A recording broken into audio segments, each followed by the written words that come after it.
আসসালামু আলাইকুম ওরহমতুল্লাহি ওবারাকাতু ওয়াসসালাম ওয়াসাল্লাতু আলা আশরাফিল আম্বিয়ান ওয়া নাবিয়িনা মুহাম্মদ ওয়া তাবিন ওয়া আজমাইন রব্বি ইশরাহ লি সাদরি ওয়া ইয়াসসির লি আমরি ওয়াহলুল উকদাতাম মিন লিসানি ইয়াফকাহু কওলি রব্বি জিদনি ইলমা রব্বানা জিদনা ইলমা রব্বানা জিদনা ইলমা। আলহামদুলিল্লাহ, আমরা ইনশাআল্লাহ আজকে আলোচনা করছি সূরা আল ইনফিতর।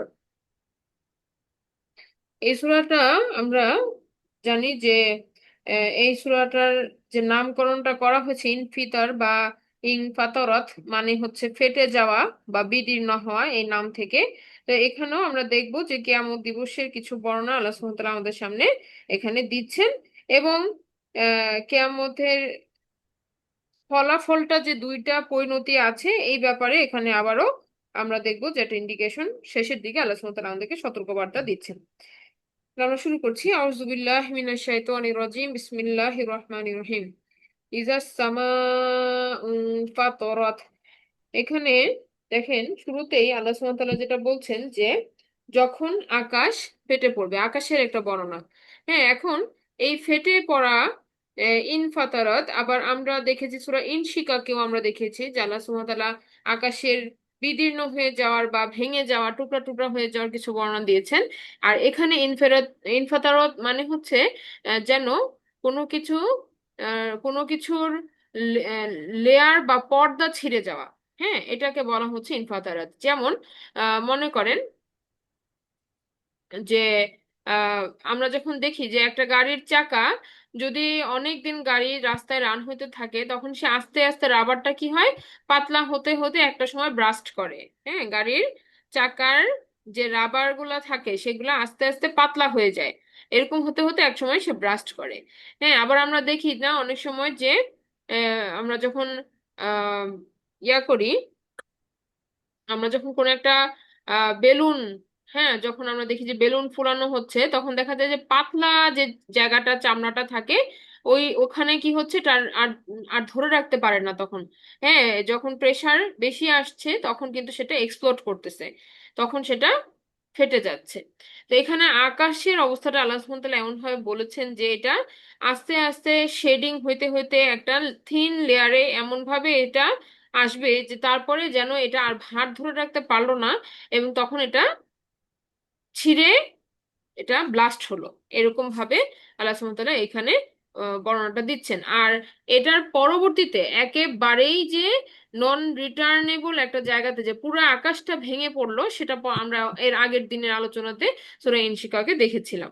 তাহলে এখন আমরা মানে শব্দগুলোর মধ্যে কিছুটা পার্থক্য আছে, যদিও এখানে আকাশের পরিণতিটা কি বোঝানো হচ্ছে যে আকাশটা ডিস্টর্টেড হবে, আকাশটা একই রকম ইনট্যাক্ট এখন আমরা যত যেরকম দেখি এরকম থাকবে না। হ্যাঁ, আকাশের মধ্যে দরজা ওপেন হবে, আকাশের রঙের পরিবর্তন হবে, আকাশের আকাশের এই যে আল্লাহ সুবহানাহু ওয়া তাআলা যেটা বলছেন যে এখানে ভেঙে পড়বে। তো এগুলা আমাদের সামনে ভিন্ন ভিন্ন চিত্র অঙ্কন করে। প্রত্যেকটা সূরাতে যে শব্দগুলো আছে, শব্দগুলো আমাদের সামনে ভিন্ন ভিন্ন চিত্র অঙ্কন করে। তো এগুলো এক একটা পরিণতি যেগুলো আমরা দেখতে থাকবো যে এটার পরে এটা হচ্ছে, এটার পরে এটা হচ্ছে, এরকম। তো আল্লাহ সুবহানাহু ওয়া তাআলা এখানে এই কথাটা আকাশের পরিণতির একটা রূপ আমাদের সামনে তুলে ধরলেন। এরপর বলা হচ্ছে ওয়া ইজাল কাওয়াকিবুন তাসারত, এবং যখন তারাগুলো বিক্ষিপ্ত হবে। আরেকটা ব্যাপার দেখবেন যে এই সূরাটা মানে সূরা আল ফিতর এর সাথে আপনার তার পূর্ববর্তী যে সূরাটা, অর্থাৎ পূর্ববর্তী সূরাটা হচ্ছে আপনার সূরা তাকওয়ির। ওই তাকবীর। দুটা সূরার হ্যাঁ খুব মিল আছে। ওখানেও শুরুর দিকে আমরা দেখি যে আল্লাহ সুবহানাহু ওয়া তাআলা বলেছেন যে সূর্যের একটা পরিণতি হবে। হ্যাঁ, তারপর নুজুমের একটা পরিণতি হবে। তো তো ওখানে একটা ঘটনা দেখেন যে পূর্ববর্তী সূরাটাতে যখন আল্লাহ সুবহানাহু ওয়া তাআলা বললেন যে ইদাস শামসু কুওয়িরাত, যে সূর্যকে গুটিয়ে নেওয়া হবে, মানে সূর্যের আলো চলে যাবে, তখন দেখেন যে যে আহ, তা- মানে একটা সবচেয়ে বড় লাইটের সোর্স কি আকাশের মধ্যে আমাদের জন্য, সূর্য। তো আল্লাহ সুবহানাহু ওয়া তাআলা যখন সেটাকে বিলীন করে দিচ্ছেন, তখন সেকেন্ডারি সোর্স হিসেবে কিন্তু আমরা কি রাতের আকাশে বা আমরা লাইটের সোর্স হিসেবে চাঁদের, মানে চাঁদ, তারা, সূর্য, এই তিনটা জিনিসকেই আমরা কিন্তু বেসিক্যালি ন্যাচারাল লাইটের সোর্স হিসেবে বুঝে থাকি। তো সূর্য যখন নাই, তখন কি ডিপেন্ডেন্সি আসতেছে চাঁদ এবং তারকাগুলার উপরে। তা আল্লাহ সুবহানাহু ওয়া তাআলা এখানে তারকাগুলাকেও যে বলতেছেন যে এই তারকাগুলো কি হয়ে যাবে, এগুলা বিক্ষিপ্ত হয়ে যাবে। ইজাল ওয়া ইজাল কাওয়াকিবুন তাসারাত, এবং যখন তারকাগুলো হয়ে যাবে বিক্ষিপ্ত। হ্যাঁ। তো ও, আমরা দেখলাম যে সূরা তাকওয়িরেও আল্লাহ সুবহানাহু ওয়া তাআলা তখন 2 নম্বর আয়াতে বলেছিলেন যে ওয়া ইজান নুজুমুন কাদারাত, যে তারকাগুলো ইতস্তত হয়ে ছড়িয়ে পড়বে। তো এখানে আমরা এখানেও আমরা তারকাদের একটা পরিণতি পাচ্ছি, যেখানে কাওয়াকিব বলা হয়েছে। তো কাওয়াকিব মানে হলো তারকা সমূহ যেগুলো উজ্জ্বলভাবে আলো দেয়, আলো প্রতিফলিত করা। এবং এই কাওয়াকিব বহুবচনে বলা হয়েছে। আর এটার বিক্ষিপ্তভাবে ছড়িয়ে পড়া মানে হচ্ছে যেন ঝরে ঝরে পড়া উপর থেকে। হ্যাঁ, এভাবে করে তারকাগুলো আহ মানে ছুটাছুটি করবে এবং আলোগুলা পড়ে যাবে নিচের দিকে, ডাউনফল হইতেছে এরকম ভাবে, বৃষ্টি ঝরার মতো করে এগুলা পড়তে থাকবে। তো আল্লাহ সুবহানাহু ওয়া তাআলা সেই ছবিটা এখানে তুলে ধরলেন। তার মানে পুরো একটা ব্রেকডাউন হয়ে যেতেছে আমাদের। আমরা যে যে জিনিসটাকে আমরা সকল সময় সমুন্নত দেখেছি, সে আমাদের আমাদের চিরজীবন অথবা আমাদের পূর্ববর্তীরাও আমরা মানে হিস্ট্রিক্যালি যে জিনিসগুলোকে তাদের নিজস্ব অবস্থানে মানে হাজার হাজার বছর ধরে দেখে আসছি, তাদের সমস্ত প্যাটার্ন পরিবর্তন হয়ে যাবে। এটা হচ্ছে বাচ্চাগুলো মজা হয়েছে, তুই খাস নাই? এরপরে বলা হচ্ছে ওয়াইজাল বিহার ও ফুজ্জিরত, এবং যখন সাগরগুলো ফুজ্জিরত হবে। ফুজ্জিরত অর্থাৎ হচ্ছে এগুলা আউটব্রাস্ট হবে এমন ভাবে যে এগুলোতে আগুন ধরে যাবে। তাহলে সাগরগুলো ওয়াইজাল বিহার ও সাগরগুলো কি হবে, ফুজ্জিরত হবে। ফুজ্জিরত মানে ফুলে ওঠা, ব্রাস্ট করা। হ্যাঁ। তো ব্রাস্ট করে কিভাবে, যেমন মনে করেন যে আহ যখন সুনামি হয়, সুনামি হয় সময় কি হয়, সুনামি যখন হয় তখন কিন্তু পানির ভলিউম অনেক বেড়ে যায়, জলরাশির যে হাইট, পানির যে উচ্চতা, সেটা অনেক বেড়ে যায়। হ্যাঁ। আবার আমরা অনেক সময় দেখি যে পানির নিচে যে পাহাড়গুলো আছে সেখানেও ভলকানিক ইরাপশন হয়, মানে ওখানেও আগ্নেয়গিরির অগ্নুৎপাতের মতো হয়। এবং তার ফলেও অনেক সময় এই পানির একটা জোয়ার কিন্তু সুনামি আকারে আপনার ল্যান্ডের দিকে আসে। হ্যাঁ। তো এখানে আল্লাহ সুবহানাহু ওয়া তাআলা কিন্তু এর থেকেও ভয়ঙ্কর সমুদ্রের যে রূপটা হবে সেটার কথা এখানে বলতেছেন, যে ফুজ্জিরত মানে বিস্ফোরণ ঘটা। মানে সমুদ্রের পানির নিচে যেন একটা বিস্ফোরণ ঘটবে এরকম ভাবে, যে সেটা অনেক বেশি ফুলে ফেপে উঠবে। এবং মানে এটার রূপটা হবে তখন ভয়ঙ্কর একটা রূপ। আর আরেকটা কথা যে ওয়াইজাল বিহার ফুজ্জিরত যখন বলা হচ্ছে যে এই যে আমরা বললাম যে আউট ব্রাস্ট হওয়া, আহ, বিস্ফোরিত হওয়া, বিস্ফোরিত হওয়ার কারণটা কি হবে। হ্যাঁ, বিস্ফোরিত হওয়ার কারণটা কি হবে। তো সেখানে আমরা এখানে আমরা দেখতে পাই যে যে এর আগের সূরাতে আল্লাহ সুবহানাহু ওয়া তাআলা সাগর সম্পর্কে বলেছিলেন যে ওয়াইজাল বিহারু সুজ্জিরত, ওয়াইজাল বিহারু সুজ্জিরত। সেখানে বলা হয়েছে যে সমুদ্র ফুলে উঠবে এবং প্রসারিত হবে। আর এখানে আমরা দেখতেছি যে আল্লাহ সুবহানাহু ওয়া তাআলা বলতেছেন ওয়াইজাল বিহারু ফুজ্জিরত। তাহলে ওখানেও বলা হচ্ছে যে সুজ্জিরত, আগের আগের সূরাতে মানে সূরা তাকওয়িরে। তো ওখানে সুজ্জিরত মানে কি ছিল, সুজিরত মানে ছিল জ্বলে ওঠা, আগুন ধরা। হ্যাঁ। আর আমরা এখানে জানতে পারতেছি যে সেটা কি হবে, ফুজ্জিরত হবে, বিস্ফোরিত হবে। মানে সায়েন্টিফিক ভাবে বিজ্ঞানীরা এখন বলে থাকেন যে আমরা জানি যে হাইড্রোজেন এবং অক্সিজেন নিয়ে পানি তৈরি হয়, ওয়াটার তৈরি হয়, H2O। কিন্তু সেই সময়ে মানে এমন ভাবে ওখানে আগুন ধরে থাকবে যে এগুলা আপনার ওয়াটার মলিকিউল গুলা ব্রেকডাউন হতে থাকবে। হ্যাঁ, এটা পসিবল। এবং এবং পানিটা তখন ফুয়েল আকারে কাজ করবে। পানিটা তখন একটা ফুয়েল আকারে কাজ করবে। যেমন আমরা বর্তমানেও জানি যে পানিকে ফুয়েল হিসাবে ব্যবহার করে আপনার মানে হাইড্রোইলেকট্রিক যে ফুয়েল সেলগুলো আছে ইউজ করা হয়। মানে বৈজ্ঞানিক ভাবে আর কি, যেটা বলতেছি যে পানিকে তেলের মতো ব্যবহার করা যায় এবং পানিকে ভেঙে শক্তি উৎপাদন করা যায়। তো এটা আল্লাহ সুবহানাহু ওয়া তাআলা বৃহৎ আকারে সেদিন সাগরের মধ্যে করবেন, পানিকে তেলের মতো, জ্বালানির মতো ইউজ করে আগুন ধরায় দিবেন আল্লাহ সুবহানাহু ওয়া তাআলা। তো এটা পসিবল। হ্যাঁ, এটা পসিবল। আমরা তো সারা জীবন দেখছি পানি আগুন নিভায়, কিন্তু পানিতে আগুন লাগাও সম্ভব। এটা আল্লাহ সুবহানাহু ওয়া তাআলা সেই সেই ক্ষমতা রাখেন যে তিনি এভাবে রিয়েকশন করাবেন যেগুলো ভেঙে আগুন ধরে যাবে। তো এরপরে বলা হচ্ছে ওয়া ইজাল কুবুর বুরসিরাত। একে তো সমুদ্রের একটা বিশাল একটা ব্যাপক পরিবর্তন ঘটনা আমরা দেখতেছি। এইবার আলোড়ন হবে ভূমিতে, মানে ভূমিতে বলতে ভূপৃষ্ঠে, যেখানে পানি নাই, ল্যান্ড। এখন এই ল্যান্ডের মধ্যে কি আছে? ল্যান্ডের মধ্যে মানুষের, মানুষের যে এত হাজার বছর ধরে যে মানুষ এই এই ভূমির উপর দিয়ে আবর্তন করেছে, মানুষের পূর্ববর্তী মানুষদের বডিগুলা কোথায়? কবরের মধ্যে আছে। তো এবার তাদেরকে বের করা হবে। এখন তাদের বের করাটা হবে একটা মনে করেন যে একটা সেনাবাহিনীর রেডের মতো। হ্যাঁ, হঠাৎ করে এসে রেড দিলে যেরকম যে ঘর থেকে টেনে বের করে ফেলা হইতেছে, হ্যাঁ সবাই দৌড়ায় পালাচ্ছে দিক দিগন্তে, এরকম ভাবে একটা রেড হবে, যেখানে মালাইকারা এসে কি করবেন? কবরগুলোকে বয়সিরাত করবেন। বয়সিরত মানে কি? বয়সিরত মানে হচ্ছে এমন ভাবে এক্সপোজ করা, বিক্ষিপ্ত করে দেওয়া, উলট পালট করে দেওয়া, ছিঁড়ে ফেলা, উল্টিয়ে ফেলা, এরকম। তো একটা সিম্পল উদাহরণ হিসেবে আমরা বলতে পারি যে আমরা অনেক সময় আছে না যে একটা ছোট্ট, আপনি একটা পিন খুঁজতেছেন অথবা আপনি একটা ছোট্ট কোনো কয়েন খুঁজতেছেন, কিন্তু এটা মানে খুঁজে পাওয়া যাচ্ছে না, তখন আমরা টাইম কম থাকলে আমরা কি করি? আমরা পুরো ড্রয়ারটাকে উল্টায় দেই, বা পুরো বক্সের যে জিনিসগুলো আছে এগুলোকে উল্টায় ফালায় দেই, তারপর ওখান থেকে খুঁজে খুঁজে বের করি যে ওই ছোট্ট জিনিসটা কোথায় আছে। তো এরকম ভাবে কবরের মধ্যে থাকা মানুষ, কবরগুলোকেই উল্টায় ফেলবে। হ্যাঁ, কবরের মধ্যে থাকা মানুষকে তো বের করা হবেই, কিন্তু এখানে আল্লাহ সুবহানাহু ওয়া তাআলা বলতেছেন এই কবরগুলাকে টুইস্ট করা হবে, মানে এলোমেলো করে ফেলা হবে। আমরা জানি যে কবরগুলো কিন্তু আপনার একটা কবরের পুরানো হইলে তার উপরে কিন্তু আবার কবর দেওয়া হয় নতুন করে।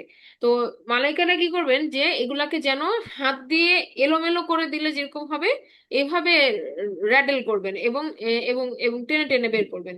হ্যাঁ, সো এইটার একটা ছবি আল্লাহ সুবহানাহু ওয়া তাআলা এখানে দিলেন যে এই যে বের করে আনাটা, এইটাতে এভাবে আসছে যে সেখানে আহ, সেখানে যে আযাবপ্রাপ্ত যারা ছিল, কবরের মধ্যে যারা আযাবপ্রাপ্ত ছিল, তারা পর্যন্ত ভয় পাবে এবং বলবে যে মানে এইখানে কি হচ্ছে, মানে এটার ব্যতিক্রম কেন? অর্থাৎ আযাবের আযাবে থাকা আপনার আহ, ব্যক্তিরাও বলে উঠবে যে আহ, আমাদের, মানে আমাদের এরপরে পরিণতি কি হইতে যাচ্ছে। হ্যাঁ, মানে এইটার এই আলোড়নের ফলে তারাও ভীত সন্ত্রস্ত হয়ে যাবে। অথচ তারা কিন্তু এমন না যে তারা আযাবে ছিল, তাহলে তারা তো এখন কিছু সময় রেস্ট পাইতেছে, বা তারা তো মানে তাদের আযাব স্টপ হলো কিছু সময়ের জন্য।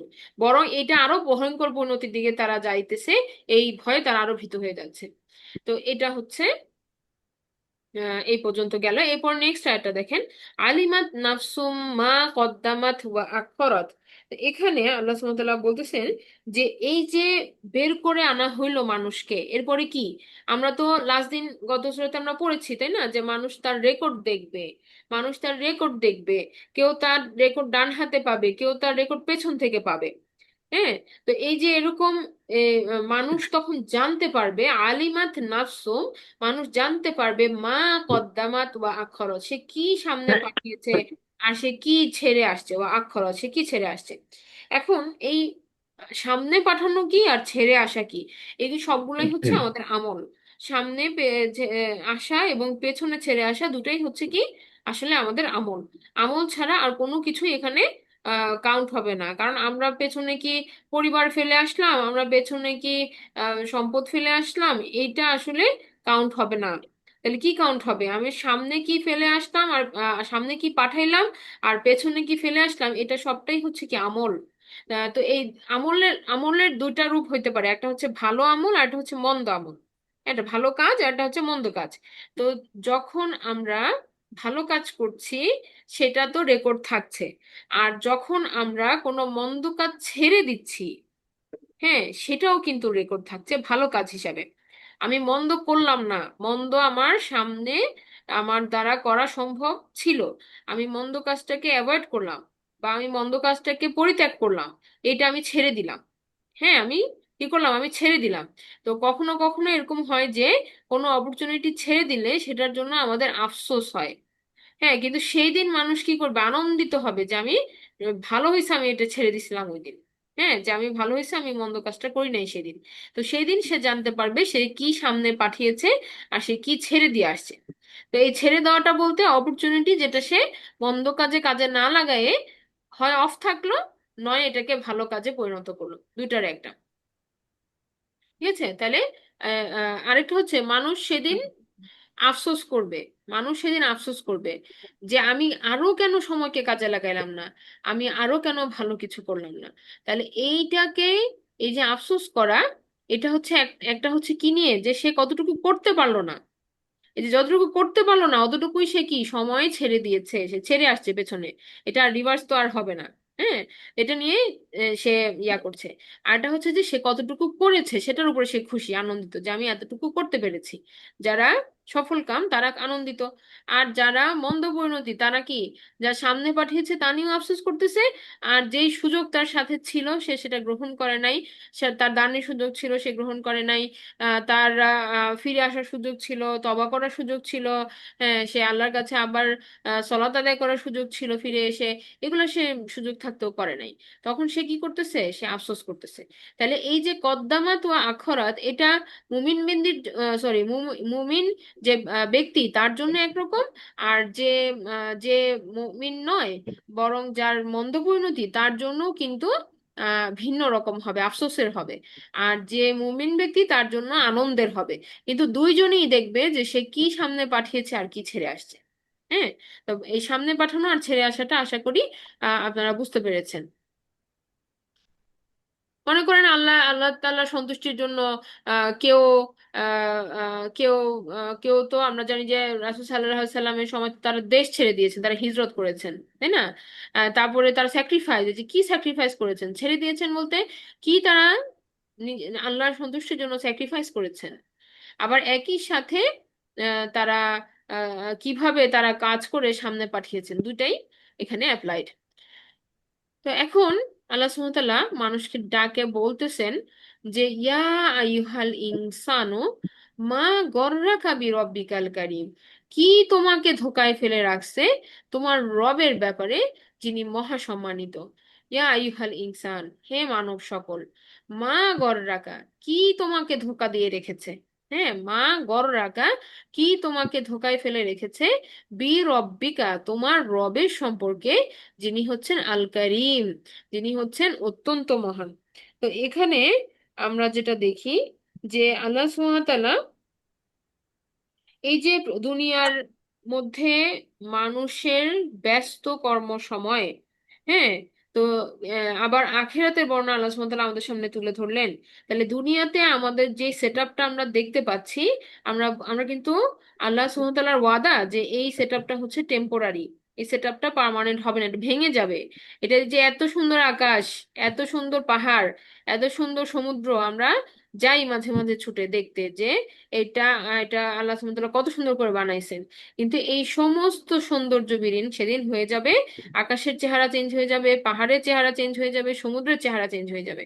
হ্যাঁ, যেটা আমাদেরকে বর্তমানে প্রশান্তি দেয়, তৃপ্তি দেয় দেখে বা আমরা আনন্দিত হই, সেটাই সেদিন কি ভীতিকর একটা রূপে আমাদের সামনে উপস্থিত হবে। আল্লাহ সুবহানাহু ওয়া তাআলা বলতেছেন যে এবার হ্যাঁ, হ্যাঁ, বলতেছেন যে হ্যাঁ, তোমাকে তোমার রবের কারা? কি ভুলায় রাখছে, লিমারা? কি ভুলায় রাখছে তোমাকে তোমার রবের সম্পর্কে। আগে মেসে দিবে।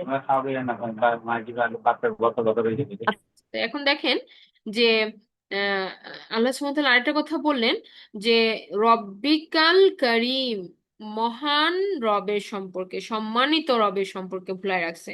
হ্যাঁ, তা আমরা এই যে আল্লাহ সুবহানাহু ওয়া তাআলার মহানুভবতা আল করিম, হ্যাঁ তিনি অত্যন্ত সম্মানিত, অত্যন্ত অত্যন্ত মহান, উঁচু মন তার। হ্যাঁ, তিনি উদার উদার মনের অধিকারী আল করিম, যিনি অত্যন্ত দানশীল। এভাবে করে আমরা আল্লাহ সুবহানাহু ওয়া তাআলাকে আসলে কি ভাবতেছি? আমরা তো আল্লাহকে ভুলে থাকছি। আমাদের আহ মন্দ কাজ আমরা কন্টিনিউ করতেছি করাটা। আর আসলে আমরা এই সম্মানিত যেই সত্তা, যাকে আমরা ইবাদত করছি, আমাদের রব হিসেবে আমরা স্বীকারোক্তি দিচ্ছি, তাকে আমরা, তার থেকে আমরা গাফেল হয়ে আছি। হ্যাঁ, তাহলে এইটা হচ্ছে এই সূরার সবচেয়ে, মানে বলতে পারেন যে, মানে একটা ইমোশনাল আয়াত, যেখানে যেখানে আল্লাহ সুবহানাহু ওয়া তাআলা মানে সত্যি বলতে মানুষকে লজ্জা দিচ্ছেন যে কিভাবে আমরা ভুলে থাকতেছি। এইটাই আল্লাহ সুবহানাহু ওয়া তাআলা জিজ্ঞেস করছেন যে মা গররাকা বিরব্বিকাল কারীম, তোমাকে এই সম্মানিত আল্লাহ সুবহানাহু ওয়া তাআলার শান যদি চিন্তা করেন, তাহলে সমস্ত সৃষ্টি কুল আল্লাহ সুবহানাহু ওয়া তাআলাকে পাইতে চায়। সমস্ত সৃষ্টিকুল, সমস্ত সৃষ্টি, সেটা আকল গৈরাকল সকলে আল্লাহ সুবহানাহু ওয়া তাআলাকে তারা পেতে চায়, তার হুকুম মানতে তারা আগ্রহী, তার হুকুম মানার জন্য, এক্সিকিউট করার জন্য তারা মানে একদম সচেষ্ট থাকে। সেখানে আমরা মানুষরা আল্লাহ সুবহানাহু ওয়া তাআলার কালাম পাওয়ার পরেও সেটাকে অবমূল্যায়ন করছি, সেটাকে আমরা বোঝার চেষ্টা করছি না, সেটাকে আমরা মানার চেষ্টা করতেছি না। এবং এই যে একটা দুনিয়াবি ব্যস্ততা নিয়ে আমরা আছি। তাহলে এটাই আল্লাহ সুবহানাহু ওয়া তাআলা বলতেছেন যে কি আসলে তোমাকে ভুলায় রাখছে, মানে কম্পারিজনটা কি আসলে যায়?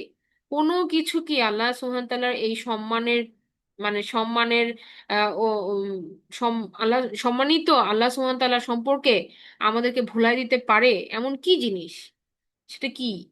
হ্যাঁ, যেটা আমাদেরকে গাফিল করে রাখছে। তাহলে এইটা যে আমরা আসলে বুঝি না যে আমাদের রবের সম্মান আসলে কতখানি, যার কারণে আমরা কি করতেছি, আমরা আমরা সেটা দিতে পারছি না তাকে। আল্লাহ সুবহানাহু ওয়া তাআলা কি বলছেন যে তাকে ভয় করতে যেভাবে তাকে ভয় করা উচিত, তো সেটা কি আমরা পারি? এই প্রশ্নটা আল্লাহ সুবহানাহু ওয়া তাআলা আমাদেরকে করলেন যে কি তোমাকে প্রতারিত করলো, কি তোমাকে ভুলায় রাখলো। তারপরে তিনি স্মরণ করে দিচ্ছেন যে তিনি আল্লাযী খলাকাকা, তিনি তো তোমাকে সৃষ্টি করেছেন, সৃষ্টি করেছেন, ফাসাওয়াকা, এবং এবং কি করেছেন, তোমাকে সুঠামও করেছেন। এই যে আমাদেরকে সৃষ্টি করেছেন, কিভাবে সৃষ্টি করেছেন? হ্যাঁ, আমরা বিগত সূরাগুলোতে পড়ে আসি যে শুক্রবিন্দু থেকে, এক বিন্দু পানি থেকে তিনি আমাদেরকে সৃষ্টি করেছেন, খলাককা।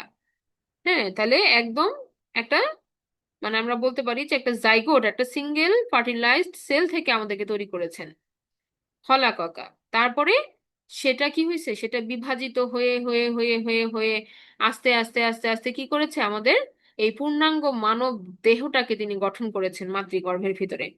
একটা সিঙ্গেল ফার্টিলাইজড সেল থেকে কি করেছেন আল্লাহ সুবহানাহু ওয়া তাআলা, এই যে কোষ বিভাজনের মাধ্যমে আমাদের পূর্ণ মানব দেহটাকে তিনি গঠন করে দিয়েছেন। তো এই একটা সেল থেকেই বা একটা কোষ থেকেই কিন্তু আস্তে আস্তে বিভাজিত হয়ে হয়ে মানুষের চোখ হয়েছে, কান হয়েছে, এই যে মেরুদণ্ড হয়েছে, এই যে আঙ্গুলের শেপ গুলা হয়েছে, সমস্ত কিছু। তাহলে ফাসাওয়াকা, তিনি এগুলো সুঠামো করেছেন একটা একটা লেয়ারের মধ্যে রেখে, আমাদেরকে একটা অন্ধকার আহ একটা সুরক্ষিত লেয়ারের মধ্যে রেখে তিনি আমাদেরকে একটা স্ট্রাকচার দিয়েছেন। ফাআদালাক, এবং তিনি কি করেছেন, ব্যালেন্স করেছেন আমাদেরকে। ফাআদালাক কিভাবে ব্যালেন্স করেছেন? এই যে আমরা দুইটা পায়ের দৈর্ঘ্য সমান, আমাদের দুইটা হাত একই প্যাটার্নের, দুইটা চোখ আমাদের ব্যালেন্সড, আমাদেরকে ব্রেন দিয়েছেন, এগুলা যেন ঠিক মতো সবগুলো ফাংশন করে, সেজন্য আমাদেরকে কি দিয়েছেন, আমাদেরকে নার্ভাস সিস্টেম দিয়েছেন। আমাদেরকে এত সুন্দরভাবে ব্যালেন্স করে তৈরি করেছেন, যারা যারা হিউম্যান বডি পড়েন বা পড়ছেন, তখন দেখবেন যে অবাক হয়ে যেতে হয় যে কিভাবে এটা কাজ করে। এটা এত ডাইনামিক মেকানিজম আছে এটার মধ্যে, যে এত সাপোর্ট সিস্টেম আছে, যে আল্লাহ সুবহানাহু তাআলার নিয়ামতের শুকরিয়া করে পারা যাবে না যদি আমরা কেউ চিন্তা করা শুরু করি। হ্যাঁ, তো কিভাবে তিনি আমাদেরকে ব্যালেন্স করেছেন প্রত্যেকটা ক্ষেত্রে, আমাদের চোখের ফাংশন থেকে শুরু করে, ব্রেনের ফাংশন থেকে শুরু করে, আমাদের রিফ্লেক্স সিস্টেম থেকে শুরু করে, যেটা নিয়েই আপনি চিন্তা করবেন আপনি অবাক হয়ে যাবেন যে কিভাবে আল্লাহ সুবহানাহু ওয়া তাআলা এত সুন্দরভাবে ব্যালেন্স করেছেন। ফাআদালাক, আদল বলি না আমরা, আদল আদালত, আদালত কি করেন, ভারসাম্য রক্ষা করে, হ্যাঁ, ন্যায় বিচার করে। তো আল্লাহ সুবহানাহু ওয়া তাআলা এরকম সুসামঞ্জস্য করেছেন, হ্যাঁ, ব্যালেন্স করেছেন। ফাআদালাক, তাহলে তিনি তিনটা কথা এখানে বলা হয়েছে, কি কি? খলাকা, তিনি আমাদের তৈরি করেছেন। ফাসাওয়া, তিনি আমাদের সুঠামো করেছেন, এবং ফাআদালা, তিনি আমাদের সুসামঞ্জস্য করেছেন, ব্যালেন্স করেছেন। হ্যাঁ, সুবিন্যস্ত করেছেন।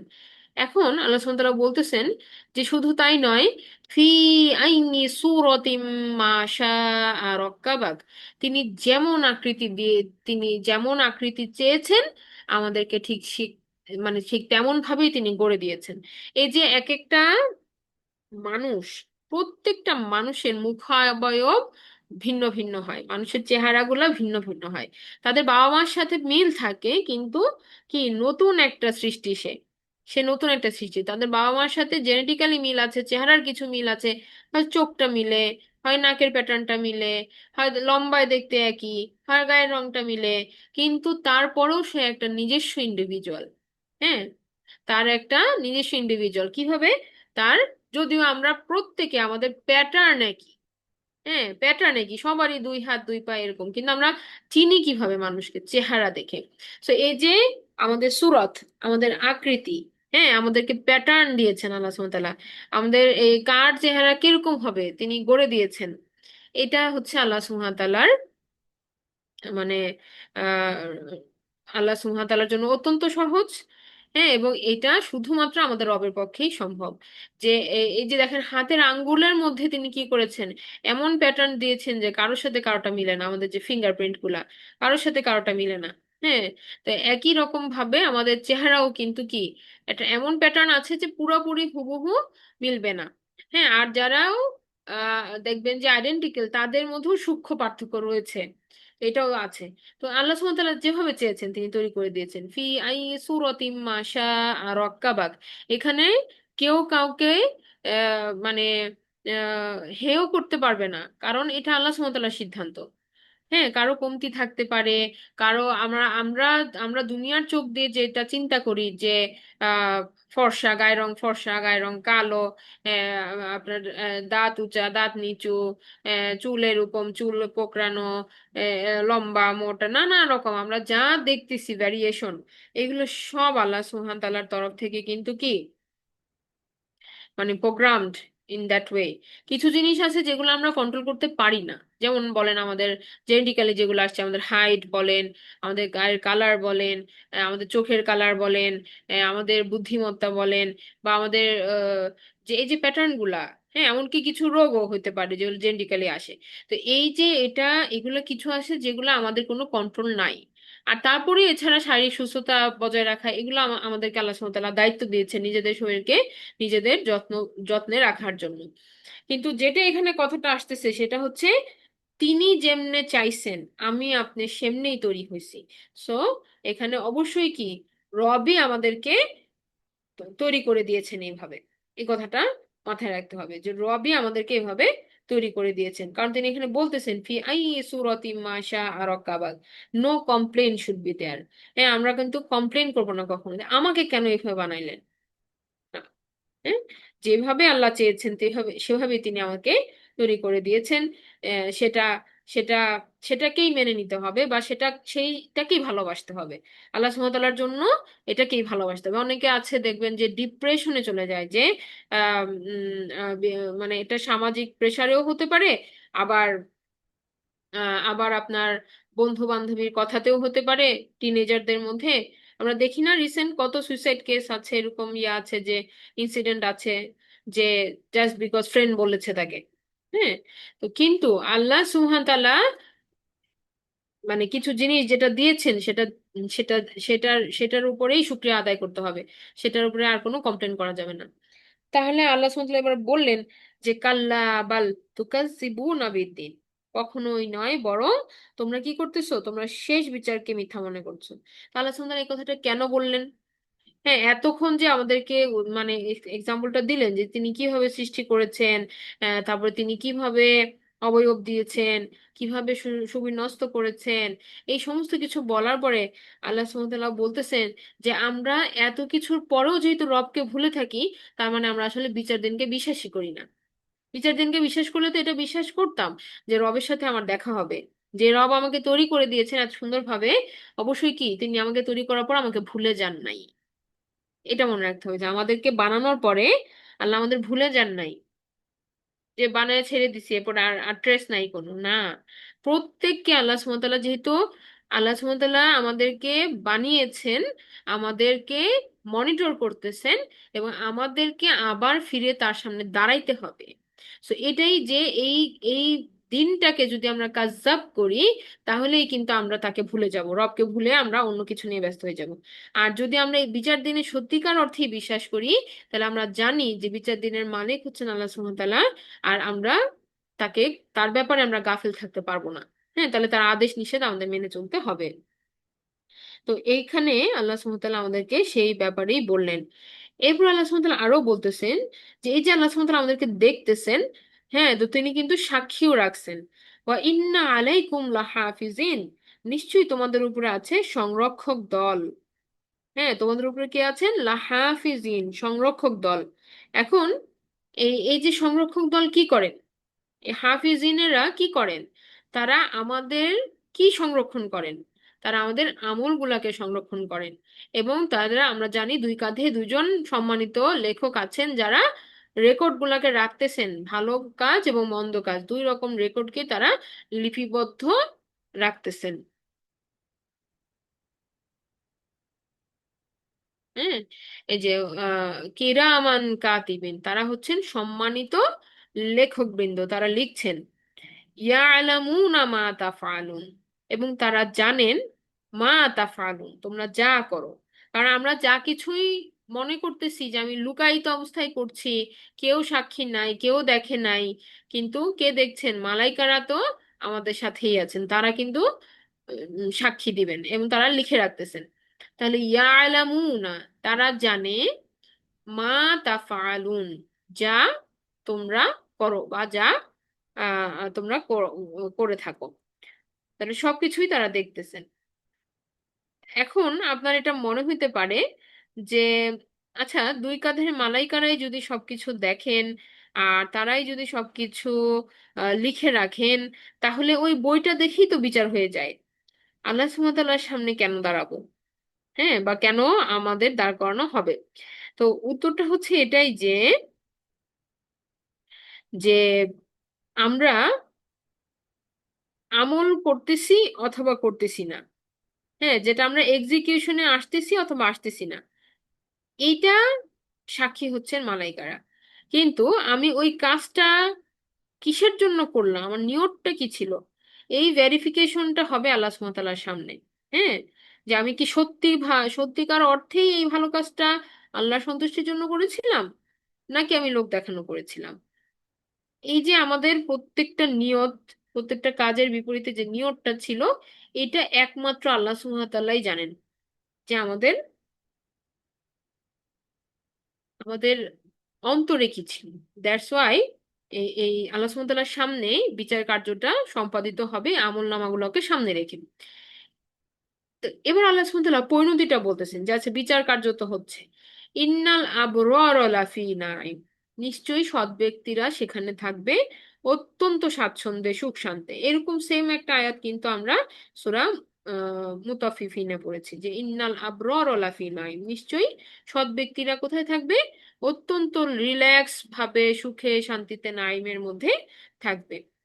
আর এখানে পাশাপাশি দুইটা মন্দ পরিণতি বলা হচ্ছে যে ওয়া ইন্নাল ফুজ্জার লাফি জাহিম, নিশ্চয়ই পাপাচারীরা থাকবে কুশের মধ্যে? জাহিমের মধ্যে। হ্যাঁ, তাহলে ফুজ্জার যারা, দেখেন এখানে ফুজ্জার হতেছে যারা ওই যে সীমা লঙ্ঘনকারী, হ্যাঁ, সীমা লঙ্ঘন করেছে, বাড়াবাড়ি করেছে, ফুজ্জার করেছে। ফুজ্জার মানেও যে আপনার মানে ইয়াহওয়া, জ্বলে ওঠা, সীমা মানে সীমা লঙ্ঘন করার জন্য যেটাকে বোঝানো হয় যে হঠাৎ করে বাড়াবাড়ি করা, হ্যাঁ, ও মানে নির্দেশ না মানা, এবং এটা হচ্ছে বিদ্রোহ একটা আচরণ। ফুজ্জার, ফুজ্জারি লাফি জাহিম, তারা কই থাকবে? তারা থাকবে জাহিমের মধ্যে। জাহিম হচ্ছে জাহান্নামেরই আরেকটা প্রতিশব্দের মতো, যেখানে প্রজ্বলিত আগুন আছে। ইয়াসলাউনাহা ইয়াউমাদ্দিন, সেখানে তারা বিচার দিনে প্রবেশ করবে। ইয়াসলাউনাহা ইয়াউমাদ্দিন মানে বিচার দিনের, বিচারের পরে তারা এই এই তাদের এই ডেস্টিনেশনে তাদেরকে নিয়ে যাওয়া হচ্ছে। হ্যাঁ, তাদেরকে সেখানে পরিণতির দিকে নিয়ে যাওয়া হচ্ছে। এবং এই যে পরিণতিটা, তারা তো এখানে যাইতে চাইবে না, স্বেচ্ছাতেও না, এবং যে কোনো ভাবে পালায় যেতে চাইবে। কিন্তু আল্লাহ সুবহানাহু ওয়া তাআলা বলতেছেন ওয়ামা হুম আনহা বিগাইবিন, যে এবং এখান থেকে কোনোভাবেই তারা পালাইতে সক্ষম হবে না, অনুপস্থিত থাকতে পারবে না। যত রকমের ভাবে চিন্তা করুক না কেন যে আমি পালায়ে যাব, আমি লুকায় যাব, আমি মানে আমি লুকায় থাকবো, আমি দৌড়াবো, যা কিছুই সে ভাবুক না কেন, কোনো মেকানিজম এখানে কাজ করবে না। ওয়ামা হুম আনহা বিগাইবিন, কোনোভাবেই সে অ্যাবসেন্ট থাকতে পারবে না এখানে। হ্যাঁ, এমনকি এখানে মুহসিন কেরামরা এভাবেও বলেছেন যে দৃষ্টিশক্তিও সরাইতে পারবে না। হ্যাঁ, মানে আমি একটা হচ্ছে যে আমি তাকাবো না, এই সুযোগটাও তার জন্য সেখানে নাই। তাকে এই পানিশমেন্ট দেখতেও হবে, এবং এই পানিশমেন্ট মানে সম্মুখে থেকে ভোগ করতে হবে, কোনোভাবেই সেটা পলায়ন করতে পারবে না। এবার আল্লাহ সুবহানাহু ওয়া তাআলা জিজ্ঞাসা করতেছেন ওয়ামা আদরাকা মা ইয়াউমুদ্দিন, তুমি কি জানো সেই বিচার দিনটা কি? হ্যাঁ, যে বিচার দিন যেই সম্পর্কে প্রমিস করা হইতেছে, তুমি কি জানো সেটা কি? সুম্মা মা আদরাকা মা ইয়াউমুদ্দিন, অতঃপর তাহলে কি তোমাকে জানাবে যে এই বিচার দিনটা আসলে কি?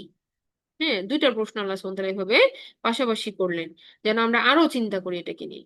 এরপর বলতেছেন ইয়াউমা লা তামলিকু নাফসুল লিনাফসিন শাইআ ওয়াল আমরু ইয়াউমা ইযিল লিল্লাহ। আল্লাহ সুবহানাহু ওয়া তাআলা বলতেছেন যে সেই দিন, মানে এই যে বিচার কার্য নিয়ে দুইটা প্রশ্ন আল্লাহ করলেন, যে তুমি কি জানো বিচার দিবসটা কি? হ্যাঁ, অতঃপর কি তোমাকে জানাবে বিচার দিবসটা কি? এই যে দুইটা প্রশ্ন করলেন, এরপরে যেন জবাবটা আল্লাহ সুবহানাহু ওয়া তাআলা দিয়ে দিচ্ছেন যে ইয়াউমা লা তামলিকু নাফসুল লিনাফসিন শাইআ, যে সেই দিন কেউ কারো জন্য কিচ্ছু করতে সক্ষম হবে না, কেউ কারো জন্য সামান্যটুকু করতেও সক্ষম হবে না। লা তামলিকু, সক্ষম হবে না, নাফসুন কোনো মানুষ কেউ হবে না, লিনাফসিন কারো প্রতি, শাইআ কিছু মাত্র করতে, ওয়াল আমরু ইয়াউমা ইজিল লিল্লাহ, এবং সেই দিন একমাত্র আল্লাহ সুবহানাহু ওয়া তাআলার হাতেই হবে একচ্ছত্র অধিকার। হ্যাঁ, ওয়াল আমরু সমস্ত কর্তৃত্ব, সমস্ত কাজের যে সেন্ট্রাল পয়েন্ট বা বলতে পারেন সমস্ত কর্তৃত্বের যিনি মালিক, হ্যাঁ, সেই দিবসের মালিক হচ্ছেন একমাত্র আল্লাহ সুবহানাহু ওয়া তাআলা।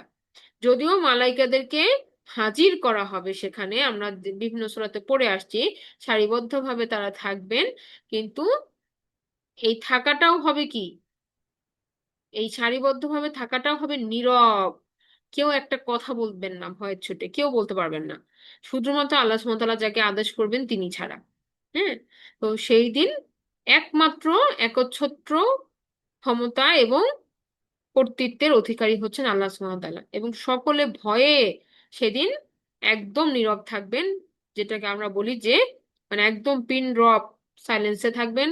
এত আল্লাহর মালাইকার সংখ্যা তো বহু, আমরা আমরা জানি যে সেই মালাইকার সংখ্যা হচ্ছে মানে মানুষের সংখ্যার বহুগুণ। তাহলে প্রত্যেকে সারিবদ্ধভাবে অ্যালাইন থাকবে, এবং কেউ কোনো কথা বলার সাহস করবে না। হুম, তাহলে আল্লাহ সুবহানাহু ওয়া তাআলার এই যে বিচার কার্যক্রমকে কিভাবে আমরা অস্বীকার করি? তাহলে আমরা আজকে এই পর্যন্ত রাখি, আমাদের টাইমও শেষ, প্রায় ক্লাসও শেষ হয়ে যাচ্ছে। হ্যাঁ।